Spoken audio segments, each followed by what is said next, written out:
Congress party की राष्ट्रीय महासचिव प्रियंका गांधी का उतरौला में किया गया जोरदार स्वागत। जनपद बलरामपुर के विधानसभा क्षेत्र उतरौला में कांग्रेस पार्टी के समर्थन में आई कांग्रेस पार्टी की राष्ट्रीय महासचिव व प्रदेश चुनाव प्रभारी प्रियंका गांधी का कांग्रेस पार्टी के कार्यकर्ताओं तथा वहां की जनता के द्वारा भव्य स्वागत किया गया। जनसभा में उमड़ी जनता की भीड़ को देखते हुए ऐसा लग रहा है कि उतरौला विधानसभा से कांग्रेस प्रत्याशी धीरेन्द्र प्रताप सिंह उर्फ धीरू काफी मतों से विजयश्री प्राप्त करेंगे। कांग्रेस प्रत्याशी धीरेन्द्र प्रताप सिंह उर्फ धीरू उतरौला विधानसभा से कांग्रेस पार्टी की तरफ से चुनाव लड़ रहे हैं। इसके लिए उतरौला में आयोजित जनसभा को प्रियंका गांधी ने संबोधित किया तथा भारतीय जनता पार्टी, समाजवादी पार्टी सहित विपक्षियों के ऊपर तीखा प्रहार करते हुए कहा कि अब तक जो सरकारें थीं उसने सिर्फ जनता के साथ विश्वासघात किया है तथा सरकारी धन का दुरुपयोग किया है। जनसभा को संबोधित करते हुए उन्होंने कहा कि किसानों, युवाओं व महंगाई, बेरोजगारी के मुद्दे पर सरकार को जमकर घेरा और बसपा, सपा व भाजपा पर धर्म व जाति की राजनीति करने का आरोप लगाते हुए कहा कि पिछले 30 वर्षों से प्रदेश में धर्म व जाति की राजनीति हुई। उन्होंने बताया कि देश और समाज की सुरक्षा के लिए कांग्रेस पार्टी सदियों से कार्य करती चली आ रही है और हमेशा करती रहेगी। उन्होंने जनता से अनुरोध किया कि आप सभी लोग आने वाले 3 मार्च को हाथ के पंजे वाले खाने के सामने का बटन दबाकर धीरेन्द्र प्रताप सिंह उर्फ धीरू को भारी मतों से विजयी बनाएं। पूछना चाहती हूँ कि आज आपकी सबसे बड़ी समस्या क्या है? बेरोजगारी, महंगाई, बेरोजगारी, किसानों की समस्या, छुट्टा जानवर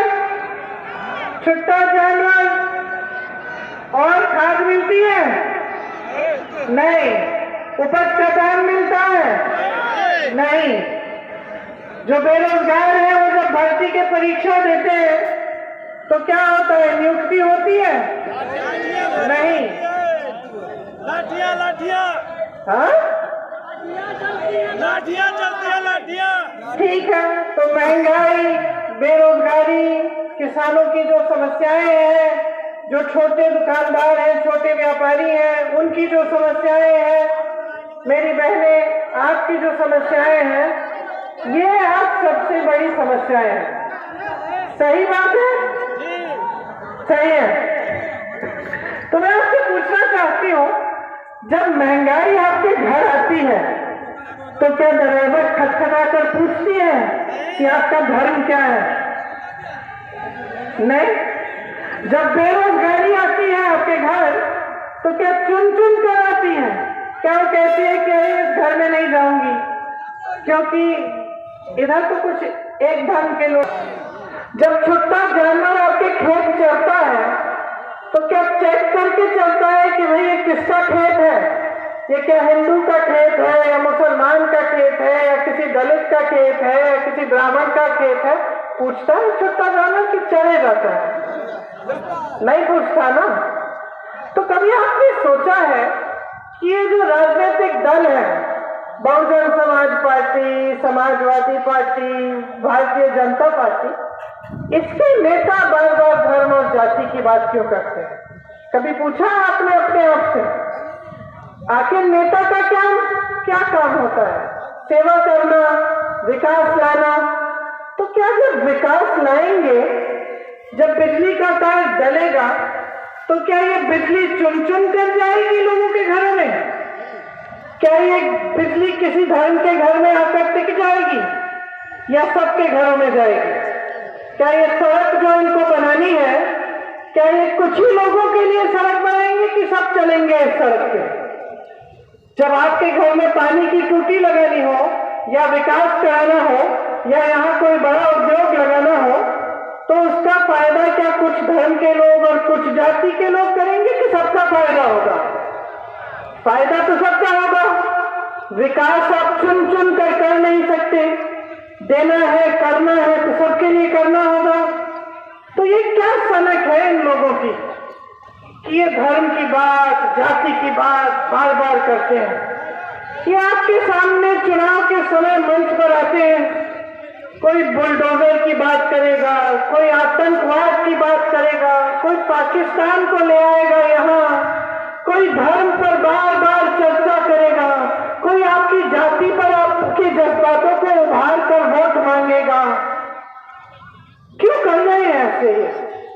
कभी सोचा है, इस बात को गहराई से समझा है? किसने डाली है आदत इनकी? क्या ये खुद इनके दिमागों में आ गया कि पिछले 30 सालों से जो आपके प्रदेश में राजनीति चल रही है, जिसे माफ कीजिए आप ही ने चलाया है, जिसको आपने प्रोत्साहन दिया, जिस पर आप बार बार अपना वोट डालते रहे, वह यही जाति और धर्म की राजनीति रही है। तो इससे क्या हुआ? ये सारे नेता समझ गए काम करने की जरूरत ही नहीं है। रोजगार ना दे तो क्या हुआ, विकास न कराए तो क्या हुआ, बिजली नहीं आई तो क्या हुआ, किसी ने पूछना तो है नहीं हमसे।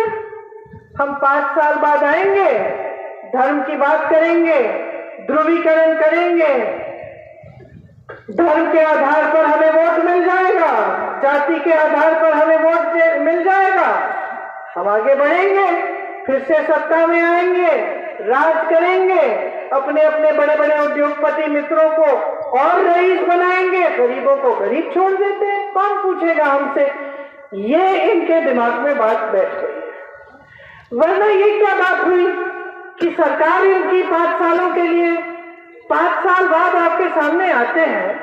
5 सालों पहले क्या क्या वचन दिए थे इन्होंने, कैसे कैसे वादे किए थे, 70 लाख रोजगार देंगे।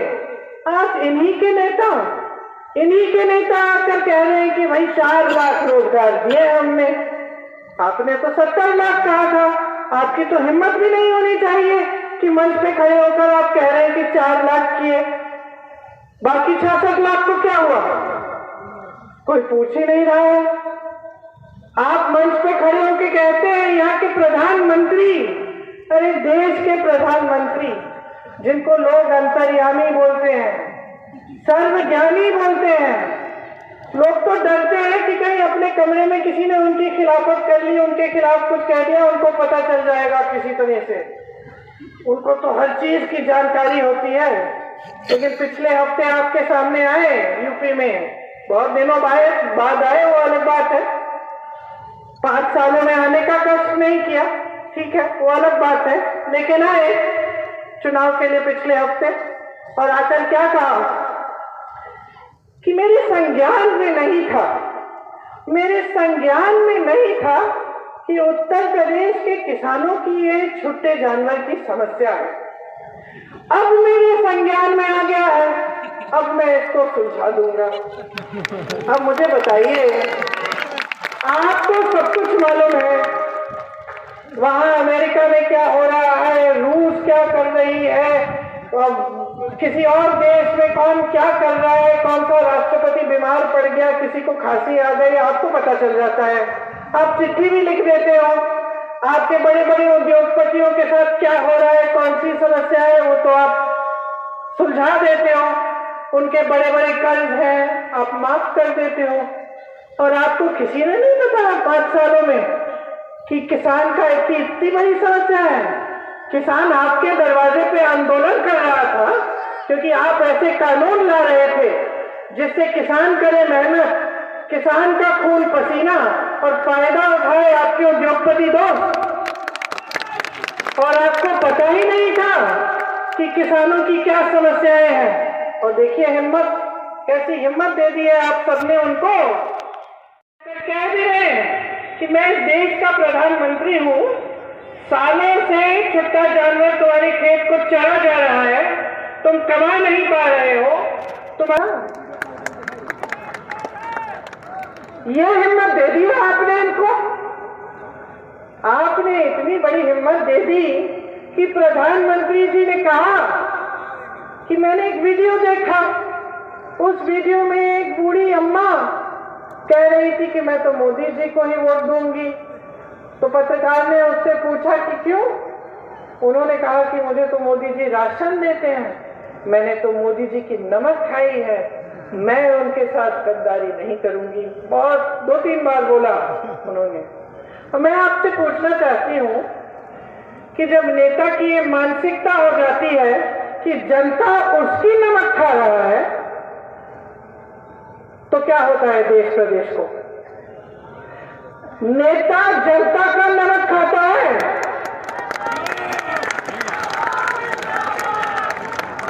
उधार में देते हैं आप सत्ता नेताओं को। आप चाहें तो हम सबको उतार दीजिए इस मंच से, ये आपकी सत्ता है, ये लोकतंत्र है बहनों भाइयों, कोई तानाशाही नहीं है, ये कोई शहंशाह नहीं बैठे गद्दी पे। आपने इनको भगवान बना दिया है, ये बोलते हैं तो आपको लगता है भगवान की वाणी है।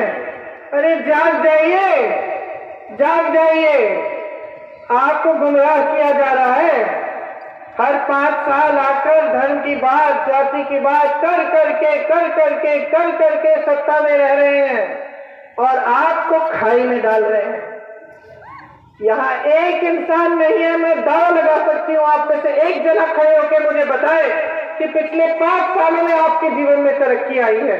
बताइए, कोई है ऐसा? दुकानों में जाती हूँ, दुकानदार कहते हैं कि हमारी कमाई नहीं हो रही दीदी, नोटबंदी।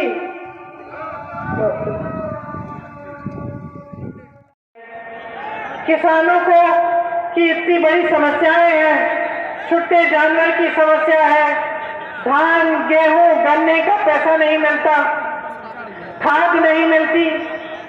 मैं ललितपुर गई, वहां खाद की लाइन में खड़े खड़े एक किसान की मौत हो गई। उसके परिवार ने मुझे बताया कि बहुत समय बाद बारिश आई थी, उसने सोचा कि खेती अच्छी होगी, दौड़ा गया खाद के वितरण केंद्र में। सरकारी वितरण केंद्र बंद था, प्राइवेट में गया, लाइन में खड़े हो गया। उसने सोचा लाइन छोड़ूंगा तो हो सकता है खाद नहीं मिलेगी। 2-3 लाख का कर्ज था, हटा नहीं लाइन से, 3 दिन खड़ा रहा, तीसरे दिन उसकी मौत हो गई। ये समस्याएं हैं किसानों की। मेरी बहनें बैठी हैं, अत्याचार पर अत्याचार हो रहा है इन पे, इनकी कोई सुनवाई नहीं है, कोई सशक्त करने की बात नहीं करता। आज सरसों का तेल एक बोतल 250 रुपए की मिल रही है। क्या कैसे आगे बढ़ाएंगी अपने घर को? मेहनत करती हैं, दिन रात काम कर रही है, घर में सारा काम कर रही है, लेकिन महंगाई का सामना नहीं कर पा रही है। नौजवान भाई बहन मेरे बेरोजगार बैठे हैं, सरकार ने 12 लाख पद खाली छोड़े हुए हैं, भर नहीं रहे हैं, भर्ती की परीक्षा देते हैं, नियुक्तियां नहीं होती। ये परिस्थितियां हैं आपकी, और इन नेताओं की ये हिम्मत कि आपके सामने आकर ऐसी बातें करें, और ये सभी एक बिसात पर खेलने वाले हैं। बहनों और भाइयों, पहचानना इनको। आपके जैसे शादी करानी पड़ती है, मान लो आपकी बेटी की शादी करानी है, कोई परिवार आता है आपसे बात करने, लड़का दिखता है, सबसे पहले क्या देखते हो? सबसे पहले उस लड़के में क्या देखते हो? उसकी नीयत देखते हो कि नहीं? सुंदर हो सकता है, पैसे वाला भी हो सकता है उसकी बड़ी अच्छी नौकरी भी हो, लेकिन अगर उसकी नीयत ठीक नहीं है तो आप कभी अपनी बेटी को उससे शादी नहीं करने दोगे। सच है कि नहीं? तो नीयत पहचानना जानते हो तो नेताओं की और राजनीतिक दलों की नीयत क्यों नहीं पहचान रहे? बहुजन समाज पार्टी की नेता अपने घर से पिछले 5 सालों में निकली ही नहीं। हमने सोचा चुनाव में निकलेंगी, चुनाव में ही नहीं निकल रही हैं। अखिलेश यादव जी जो बहुत बड़ी बड़ी बातें करते हैं, वो कहाँ थे जब महिलाओं पर अत्याचार हुआ? गए वो उन परिवारों से मिलने? किया उन्होंने कुछ? आंदोलन किया जिससे अपराधियों के खिलाफ FIR डलवाई जा सकते थे? क्या किया उन्होंने? CA NRC हुआ। 19 साल का लड़का, उसके पिता ने मुझे कहा कि उसके पिता पंजाब में टेलर मास्टरी करते थे और बेटा घर को संभालता था। वो 19 साल का बच्चा दूध बेच के अपनी माँ और अपनी बहन को मदद करता था, और वो बेटा ही नहीं रहा। वो आंसू पोंछे अखिलेश यादव जी ने, आए बाहर, उनकी समाजवादी पार्टी ने आंदोलन किया, संघर्ष किया आपके लिए? नहीं किया। और मैं आपको बता देती हूँ, न करेंगे। जब किसानों पर अत्याचार हुआ, 6 किसानों को जीप के नीचे एक मंत्री के बेटे ने, नहीं है इनका, ये नहीं समझते कि ये इनकी जिम्मेदारी है। सिर्फ आपके जज्बातों को धर्म और जाति के नाम पर उभार कर आपसे वोट लेने का काम है बस, और कोई काम नहीं है। अगर कोई जिम्मेदारी का एहसास होता तो आते। और मैं आपको ये भी बता देती हूँ कि सब समझौता करेंगे एक दूसरे के साथ, चाहे सरकार में हो चाहे विपक्ष में हो। एक ही पार्टी है इस प्रदेश में और सब बाकी नेता पहचानते हैं, भाजपा के नेता पहचानते हैं। एक ही पार्टी है जो इनसे कभी समझौता नहीं करेगी। एक ही पार्टी के नेता हैं जो मर जाएंगे लेकिन भाजपा से समझौता नहीं करेंगे, और वो कांग्रेस पार्टी है। पहचान लीजिए आपके सामने क्या है, पहचानिए कौन आपकी बात करता है, उनको सुलझाने की बात करता है। आज मेरे नौजवान साथी परेशान है, त्रस्त है। क्या आपको मालूम है कि उत्तर प्रदेश में ज्यादा नौजवान यहाँ इस प्रदेश में है, तो बाहर क्यों जा रहे हैं रोजगार ढूंढने के लिए? क्यों जाना पड़ता है? क्योंकि आपकी सरकारों ने कुछ किया नहीं। 12 लाख सरकारी पद खाली पड़े हैं। मोदी जी और योगी जी, उनको दिख नहीं रहा है कि तमाम नौजवान बेरोजगार पड़े हैं? उनको पूछ लीजिए, लगा दीजिए ना नौकरी में, क्यों नहीं लगाई? कभी सोचा है? नौकरियां कहां से आती हैं, रोजगार कहां से आते हैं? बड़ी बड़ी संस्थाएं BHEL, HAL, NTPC, ITI, ये सबसे पहले तो यहां से आती हैं। कांग्रेस की सरकारों ने इनको बनाया था ताकि रोजगार बने। ये पब्लिक की संस्थाएं थी, किसी की जागीर नहीं। सारी की सारी बेची हैं, सब अपने दोस्तों को बेच दी। 2-3 दोस्त हैं इनके, बड़े बड़े उद्योगपति, मैं नाम नहीं लूंगी क्योंकि नाम आप जानते हो। सब उनको बेच डाला, इस पूरे देश की संपत्ति उनको बेच डाली, तो रोजगार कहां से बनाएंगे? खेती से रोजगार होते थे, किसानी से मिलते थे। छोटे दुकानदार, छोटे व्यापारी जो छोटे मैन्युफैक्चरिंग के यूनिट बना, भी रोजगार नहीं बन रहा, सरकारी पद भी नहीं दे रहे हो, तो कैसी बातें कर रहे हो कि रोजगार दोगे? सब खोखली बातें हैं जी, कोई रोजगार नहीं देने वाला। और ये भी उनकी नीति है, जब तक आप अशिक्षित रहोगे, आप बेरोजगार रहोगे, तब तक आपके अंदर गुस्सा होगा, तब तक आपके अंदर निराशा होगी, तब तक आपकी उम्मीदें बहुत कम होंगी, तब तक आपके जज्बातों का इस्तेमाल करना बहुत आसान होगा। कोई भी माँ बाप बता दे तो सही होता है, जैसे ही वो निकम्मा बनता है, आलसी बनता है, कमाता नहीं है, इधर उधर भटकता है, तो उससे गलत काम करवाना बहुत आसान होता है। सही बात है कि नहीं? ये समझ गए हैं ये सारे नेता। ये आपको गरीब जानबूझ के रख रहे हैं। जब तक आप गरीब रहोगे और इनके अमीर उद्योगपति मित्र अमीर होते चले जाएंगे, तब तक ये आपका इस्तेमाल करते रहेंगे। जिस दिन आप सशक्त बन जाओगे ना, आप खड़े हो जाओगे अपने पैरों पे, सक्षम हो जाओगे, कमाओगे, अपने आप पर गर्व होगा, तो देखते हैं किसकी हिम्मत होती है यहाँ आकर आपके सामने 10 झूठ बोलने की। तो आप इनसे जवाब मांगोगे, आप इनको जवाबदेह बनाओगे, आप इनसे कहोगे कि विकास क्यों नहीं किया, सड़क क्यों नहीं बनाई, बिजली क्यों नहीं दी, पानी क्यों नहीं दिया। आप इनसे पूछोगे कि हमारी शिक्षा की या ये प्रदेश पीछे चले गया है? ये प्रदेश तो सबसे विकसित होना चाहिए था, सारे रोजगार के लिए तो सारों को यहाँ आना चाहिए था। ये तो जानबूझ के किया गया है। अब कांग्रेस पार्टी कह रही है कि हम समझ रहे हैं कि आपकी परिस्थितियां क्या है, हम समझ रहे हैं कि 30 सालों से आपने जाति और धर्म पर वोट दे देकर अपने प्रदेश को बर्बाद किया है और आपका फायदा उठाया गया है। राजनीतिक दलों ने, नेताओं ने आपका सरासर फायदा उठाया। हम कह रहे हैं कि नौजवानों, आपको हम सशक्त करना चाहते हैं। आपके लिए हम 20 लाख रोजगार दिलवाएंगे, जो 12 लाख पद खाली हैं उनको भरेंगे। 8 लाख रोजगार हम पैदा करेंगे। छोटे दुकान दुकानदारों को, छोटे व्यापारियों को मजबूत बनाकर, अगर आप नौजवान हैं, आप में हुनर है, आप एक बिजनेस शुरू करना चाहते हो, तो खास तौर से आप पिछड़े वर्ग, अति पिछड़े वर्ग या दलित वर्ग के हो, तो आपको 5 लाख रुपए सरकार देगी और आप 1% ब्याज के पर उसको वापस दे सकते हैं जब आपका बिजनेस बने। तब हम कह रहे हैं कि आज भर्ती में इतना घोटाला है, हम इसको पारदर्शी बनाएंगे। जिस दिन आप परीक्षा देंगे उससे 6 महीनों के अंदर अंदर आपकी नियुक्ति होगी। कानून लाएंगे, एक जॉब कैलेंडर बनाएंगे, उसमें परीक्षा का दिन, रिजल्ट का दिन, नियुक्ति का दिन लिखा होगा। कोई इधर उधर करेगा, उसमें भ्रष्टाचार करेगा तो कानून लाएंगे कि उस पर कार्रवाई हो। हम अपनी बहनों से कह रहे हैं, आपकी सेहत, आपकी शिक्षा के लिए पूरी योजना बनाई है हमने। छात्राओं को मुफ्त मोबाइल, मुफ्त स्कूटी, आपको 3-3 गैस सिलेंडर, ये तो ठीक है, ये तो आपका हक है, लेकिन इससे बढ़कर हम आपको सशक्त बनाने का काम करेंगे।